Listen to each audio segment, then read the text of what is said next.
క్రీస్తునందున్న ప్రియులకు ప్రేమతో వందనాలు తెలియజేయుచున్నాను. జులై నెల 31వ తేదీ 2024. ఈరోజు దేవుడు మనకు చేస్తున్న వాగ్దానం ఏమిటనగా, యెషయా గ్రంథము 41వ అధ్యాయము 13వ వచనం. నీ దేవుడనైన యెహోవానగు నేను, భయపడకుము, నేను నీకు సహాయము చేసేదనని చెప్పుచు నీ కుడి చేతిని పట్టుకొనుచున్నాను. ఆమేన్. నా ప్రియమైన సహోదరి సహోదరులారా, యేసుక్రీస్తు ప్రభుల వారిని విశ్వసించిన మనమందరం కూడా ఈ లోకానికి సంబంధించిన వారము కాదు. మనము పరలోక సంబంధులం.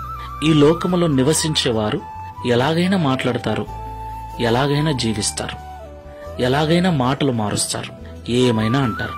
అయితే పరసంబంధులమైన మనము మన మాటను, మన చూపును, మన ప్రవర్తనను జాగ్రత్తగా జీవించవలసి ఉంటుంది.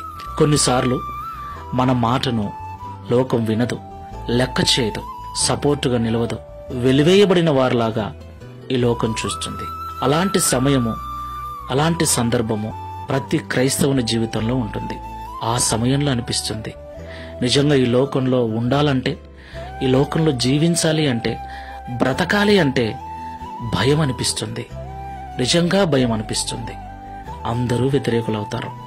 అవును ప్రియులారా, అందుకే ప్రభు అంటున్నాడు, భయపడొద్దు, నేను నీ దేవుడనైన యెహోవాను, నీకు తోడుగా ఉంటాను, నీ కుడి చేతిని పట్టుకొని నీకు సహాయం చేస్తాను అని.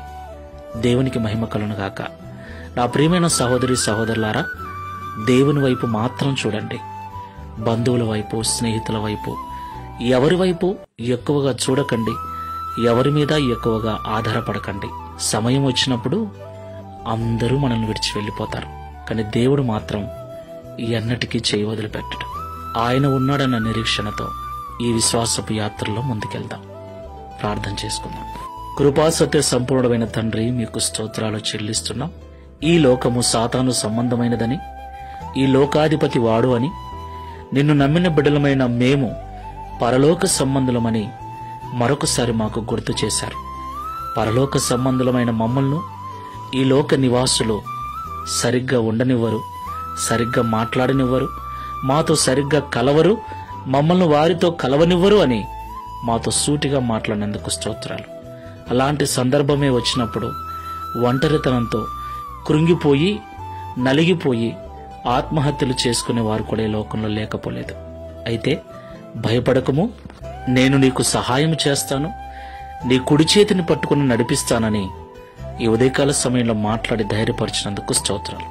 అలాంటి ఒంటరితనంలో, వెలివేయబడిన స్థితిలో, అందరూ ఉండి కూడా ఎవరూ లేని స్థితిలో భయంగా బ్రతుకుతున్న బిడలు ఎవరైనా ఉన్నట్లయితే ఈ మాటల ద్వారా ధైర్యపరిచి, బలపరిచి, ప్రార్థనాపూర్వకంగా ఈ విశ్వాసపు యాత్రలో ముందుకు వెళ్ళటకు సహాయం చేయమని, తద్వారా ఈ దిన వాగ్దానమును మా అందరి జీవితంలో నెరవేర్చి మీ నామమును మహిమపరచుకొనమని యేసు నామములో ప్రార్థిస్తున్నాము తండ్రి.